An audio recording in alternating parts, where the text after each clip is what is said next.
Hello ladies and gentlemen, this is Kangaroothless, and I'm bringing you another StarCraft 2 commentary. This is going to be a 4 versus 4 on the map. I have no idea what this is called, but I am joined here by my friend RBM, otherwise known as RedBallonMan. So RBM, say hi to everyone. Hello. Hey, and RBM is part of the team that is YouTube/NerdyShoreTV. So definitely go and check those guys out. Albion also uploads regularly, so definitely go and check those guys out. Again, that's youtube.com/NerdyShore, but let me go and introduce the players. Spawning is a purple Zerg here in the bottom right, I guess, is myself, Kangaskhan, and I am joined by, actually, Dragonspear, who was of NerdyShore as well. He's spawning as a blue Terran. My friend from Atlanta Barcraft, Ojai, he is spawning as a teal Terran, and his brother, whose name is Conflict, is spawning as a red Zerg. So our opponents, real fast, are Carrion as the yellow Zerg, and Arcanatron as the pink Protoss. That's actually not a bad name.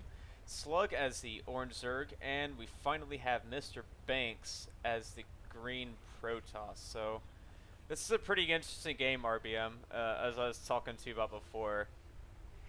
Yes, the thing about this map is all the bases tend to be separated, which makes it very vulnerable to early harassment from rushes and such, because all the teammates have to rush together to get together. And the problem with that is, since if someone were to attack green, for example, it's very hard for yellow to reinforce. And if yellow gets attacked, it seems very hard for almost all the teammates to. So all the people are barely set apart, and it's very hard to deal with early pressure on this map. Yeah, right you are. And what we see here from Icarian, he's actually going for an early pull like myself. I'm actually going for a 13 pull, then a later gas. This is not the correct build to do. I had a few drinks, but you can go an earlier pull in a 4v4 just if you expect a double 6 pull. But if you do that, I'd prefer you either go 10 or 12 pull. That's just as a Zerg, and you can transition to Banelings after that. But as RBM was saying before, this map is really good for harass. So just look at all these ledges here. Look at all these avenues to attack. All these bases that are wide open, especially the guys on the fringes. The guys on the far right and the far left are really open to harass. And we're going to see a little bit more of that this game. Yes, and it doesn't look like anybody on the, what side should I call it, pink side, since he's on the Sure, you can call it the north side. Or the north, that works too. It doesn't look like anybody's going to be doing any particularly super fast harass, but you can tell they're definitely playing the map, and nobody's really wanting to fast expand, because it's just way too hard to get your units around the map if one of your opponents or teammates are getting attacked. Now, Conflict's making the right move here. Since he's one of the further Zergs back, he can fast expand. I'll be taking the brunt of the force, and so will Dragonspear. And so, I mean, as long as we can control this little avenue right here between us, between the blue Terran and the purple Zerg, as long as we can control that and Teal can hold his own, Red should be fine to macro away, which is exactly what he's doing. I don't think there's any units out of Red so far, but we see that Orange already has a Baneling nest down. He's morphing in a couple of Banelings, and it looks like he wants to maybe start some aggression here, but he has a drone out there to maybe expand. Yes, and Green's going for a very early robo. This is kind of surprising to me. A 2-gate robo, and he's not chrono boosting his warp gate, or if he is, I didn't really notice. So I can't exactly tell what his warp gate's going. Oh, he's been chrono boosting that out a lot. Okay, yeah, there it is. But a robo that early, a 2-gate robo, isn't too early, but it's definitely not something you usually see. Usually it's a 3-gate robo to get a little bit more units out. But with a build like that, you might see them expand a little bit earlier. Meanwhile, we see yellow Zerglings are going to come in and catch my Zerglings unprepared. I don't have a Baneling nest down, so yellow's going to do a lot of damage in my base. Dragonspear is going to have to pull off with his Reapers and try to kill as many of these Zerglings as he can, but more Roaches are coming, and they're going to pick off the rest of these Reapers, so no go there. But Marines are OP, so Ojai brings all his Marines doing some stutter step micro, and the Lings are going to go out front to buffer some of the damage from the Roaches, so we are going to fend off this initial pressure here. Yes, and unfortunately those Reapers died without doing too much damage. If he would have kept them up on the high ground, he would have been able to pick off the Zerglings much easier. But the attack will definitely be pushed back, even though you see Orange sending in more Zerglings. It most likely Banelings might be able to take out the Marines. Oof, oof. So I'm just now throwing down my Baneling Nest. Let's look and see. It looks like double upgrades here for Conflict. Dragonspear is just building more barracks for more Reapers, and in come the Zerglings and Banelings, and this is a very scary moment here for Zerg. As a Zerg, this is so scary. Ling Baneling micro is incredibly hard. So he is going to move into my natural where there are no drones, and meanwhile run in a bunch of Zerglings into my main and kill off my queen, and I think he has free reign over my entire base. Yes, and with a double attack with orange in the natural and yellow in main, it's going to be extremely hard to pull off. And as we said, you can definitely tell it's very hard for teal to be able to reinforce that side. And we see blue going in with a bunch of Reapers to probably try to do some type of counterattack, thinking that yellow probably doesn't have that much in his base since he's been making so many Zerglings. This is very true. Now let's look at the drone kill count here. He's going to kill a couple of workers here. The workers that are going to go down for yellow are just going to be catastrophic. Now they don't want to get too close to those queens, but I think he's out of drones. He only has 2 drones left. Unfortunately, these Reapers will die. Yes, and we see yellow sending in even more. Well, no, he's backing out his Zerglings now, but pink, it must not be communicating too well, because pink is still sending in his zealots, and they seem kind of disorganized with how other things are going. And green really hasn't done a lot. He's getting up an expansion now, just now getting up, and going for Colossus. I guess he's going for a 2-base timing, but if he's going to do that, I would have preferred him to go 1 gate expand and then get his Robotech. You know? I would have probably gone for a faster expansion since he's going to be sitting back anyway. He won't have that many units as it is, and if he wants to go Colossus, he has to rely on his teammates to defend him, and he'll be able to get a lot more Colossus if he would have expanded a little bit sooner. 1 second here. I have some Banelings out, but they're running away from this entire attack force, and this is what happens when you don't have good crisis management, and your entire army is just going to, well, not be where the action is. So basically my entire base is going to go down. And ladies and gentlemen, this is going to be a turning point in the game. So basically, we have pink, or yellow, and orange going for this 1-base timing, really. And I'm going to die, but meanwhile, blue has been able to macro behind this. Red has been able to defend, and now teal has a really nice army composition here. Yes, but the problem is that it seems like almost everybody except for yellow on the north team has already expanded. So that's going to be a very hard thing to catch up on, especially being down an entire player. But we do see that red is getting up the lair. No, he's going up the hive, and he's getting double upgrades, which I always love to see when I see Zerg players.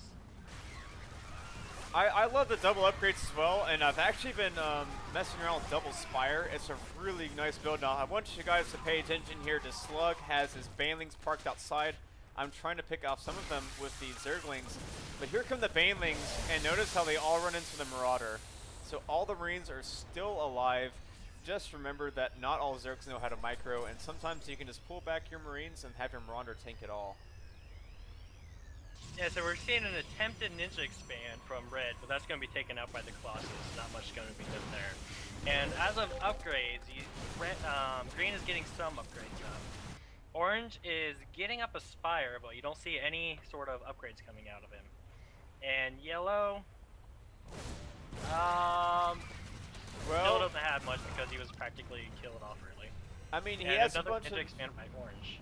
He has a bunch of Zerglings running around. These Reapers are going to run into this Marine Marauder mix. The Zealots already have charge, so that's not what the Reapers want to fight. They actually should, you know, maybe go elsewhere and try to do some harass. Meanwhile, green, Mr. Banks, is just kind of parked outside of Blue's expansion, excuse me.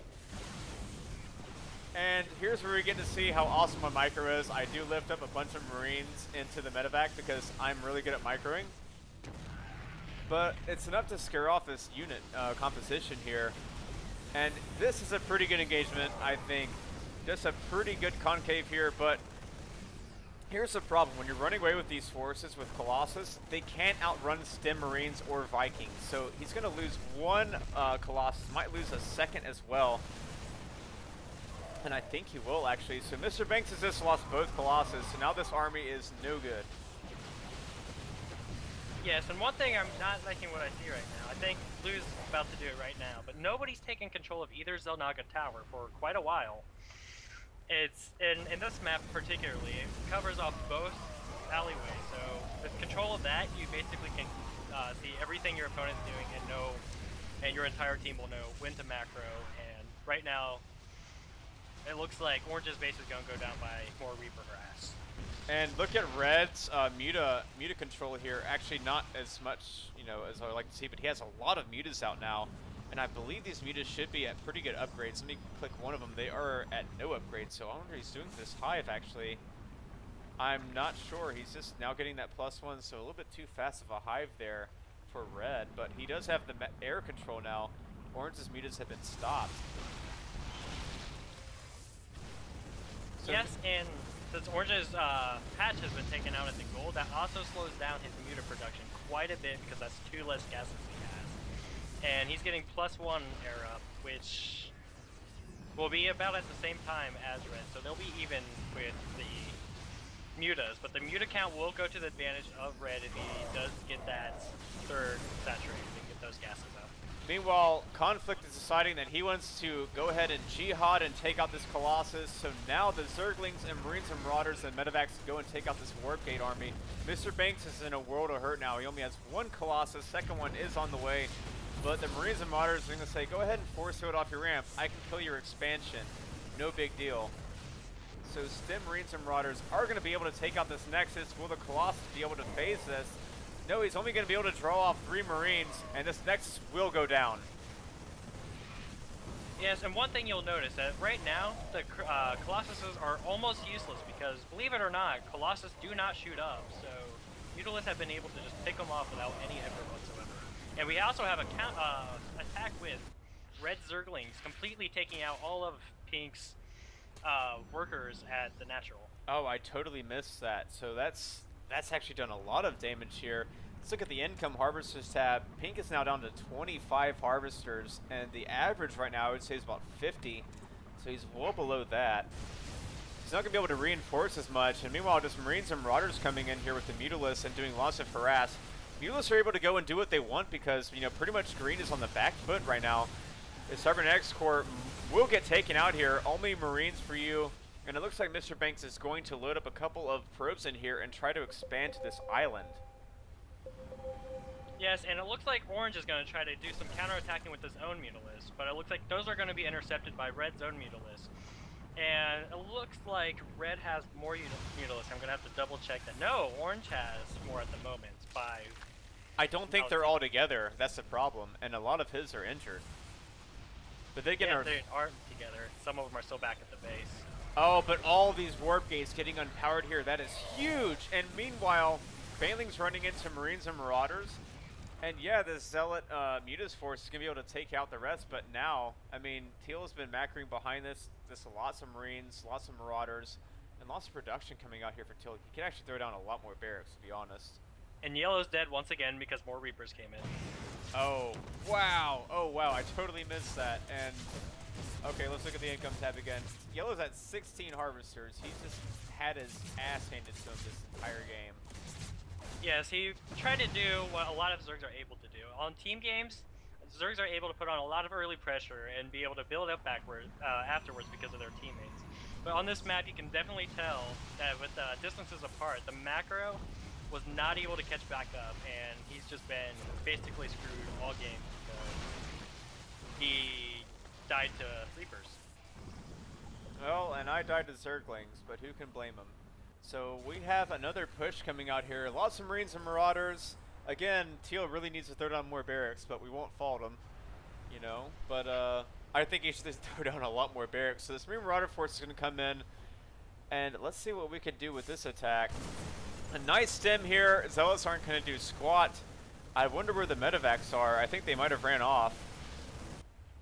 Just Vikings here, so no Medivacs. Medivacs would be really nice in this situation.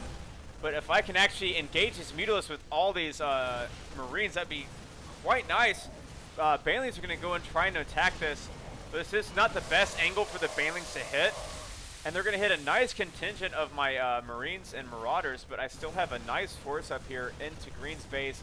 Stimming up and focus firing down the mutas, so now that muta count is going to drop drastically. Orange is now going to be at only 13 mutalists total, and red has 16, plus corruptors. Yes, and we see that green is attempting to fast expand in the island, but at this point, what's his worker count? His main's completely mined out. He has no natural, so right now that's his only source of income. So he's basically dead as well. The only person really alive on their team is Orange, and his main is almost out, and all he's really got is his natural life. I just can't believe that he got Banelings, Mutiling Baneling, and he forgot Baneling speed. That's just one thing that you don't do. Yeah, I noticed that as well. I mean, it's really easy to forget, but oh my god, these Mutalisks are all clumped up. They're going to get sniped by all these Mutalisks and Corruptors. So this army will go down. Nice job there. Nice pickup by Red. Now he's engaging these cannons with his Mutalisks. That's not such a great idea. And meanwhile, the next expeditionary force of Teal is going to push out. And this is one thing that I love to do. Like, microing with Terran is just so much fun. I mean, to be honest, splitting Marines against Banelings, maybe not so much fun, but really just running in, stemming, and just doing so much damage. I love this. I could do this all day. And did all of Red's Mutalisks just... Nope, he's got very few Mutalisks, actually. Most of his air is now in Corruptors. And just to point this out, at Yellow's natural, Yellow and Orange are actually sharing it together. Oh, I see that. I guess they're trying to share gas. And I'm not sure why Icarian is trying to attack Slug's base here. But I guess he has his own plans here. Mutalisks are going to try and come in and help clean this up. But I have Stim Marines. Well, Ojai has Stim Marines. Mutalisks can't do anything about that. So all of the Mutalisks for Orange are dead. That was not worth it. And huge Baneling hits. But the Baneling should have came in first way before the Mutas. Because that just caused way too many Mutas to die. And Mutas, the thing about Mutas is when there's a ton of them, they are amazing. But you have to have a ton of them. Otherwise, they just melt way too fast. Oh, here we go. We have a Night Swarm going down at Green's expansion from Conflict. And I think that Conflict will GG once this does occur. And meanwhile, Ojai has told me that I have a lot more units to go and send out, so I will go send those out. Night Swarm does pop, and out pop lots and lots and lots of Zerglings. And at the same time, we see more Reapers killing, or just once again attempt to get the gold. So that's going to be gone as well. And how many Reapers does it take to kill a Spinecrawler? The answer, not very many. I think it would be about 8 if they want to one-shot it. Because also depending on upgrades, which unfortunately the Reapers don't have any upgrades. Yeah, but I mean, Reapers are really good against building structures, which is what Spinecrawlers, you know, are technically. So I think they do especially extra damage against Spinecrawlers, which is why when Terrans in the early beta would go, you know, Mass Reaper into Hellion into Banshee, it wouldn't make sense so much to get fast Spine Crawlers. Because if he got enough Reapers there and he did 5 Reaper racks, he could just kill off your entire base so fast you needed roaches. Yes, and right now we see Broodlords on the way now. 8 Broodlords with a massive army of Corruptors, which the Corruptors' only purpose here is to kill the non-existent Air Force and Colossus. And possibly turn into Broodlords as well. No, it looks like all we have left is orange and yellow, because green is about to die. And pink is going nowhere because there's a lot of Broodlords just shooting at him. So, look at this. This is a very impressive Air Force here from red. I'm really liking this. Yes, and I have no idea what orange and yellow think they can do at this point. We see a couple infestors from yellow, and orange has a few mutas. And I mean, unless his infestor control is godlike and everybody else missed micros for the rest of the game, there's really nothing they can do. Okay, so orange will give the GG. Meanwhile, teal is making a 5 Ghost Academies for nukes. We see another Night Swarm coming in here. And this game has to be over. There's absolutely nothing they can do. Reapers are coming in, getting fungled. But I mean, it doesn't even matter at this point. All of our armies combined is going to kill off everyone else's armies so fast. Marines especially. I think these Marines are now at 3-3. Marines at 3-3 will kill buildings so fast, it's unfair. Yes, and you notice that it seems like nothing would be more enjoyable for a Marine than just shooting a big, giant, fat Overlord. You just think that would be one of the funnest things to do as a Marine, just shoot an Overlord and see if it, like, blows away like a blimp or however. Literally, as Terran, if I played Terran, I would relish that sound every time I killed an early game Overlord versus Zerg, but as a Zerg, I cringe and part of me dies inside every time that happens. Yes, especially in the early game when they snipe your scouting Overlords. That's always the worst. Oh man. Well, hey, RBM, thanks for casting this game with me. Hope we do it again sometime. And man, I just say this game is kind of crazy, like all over the place. Yes, and remember to check out youtube.com/NerdyShoreTV to get more on us and my good friend Avion, who does a lot of casting himself and is very good at it as well. Awesome, and also be sure to check out Twitch TV/KangaRuthless for any live casts or just me laddering, and also check out my YouTube channel, youtube.com/KangaRuthless. But anyways, RBM, it's been a great time casting with you, and I'll be signing out. So later, guys. All right.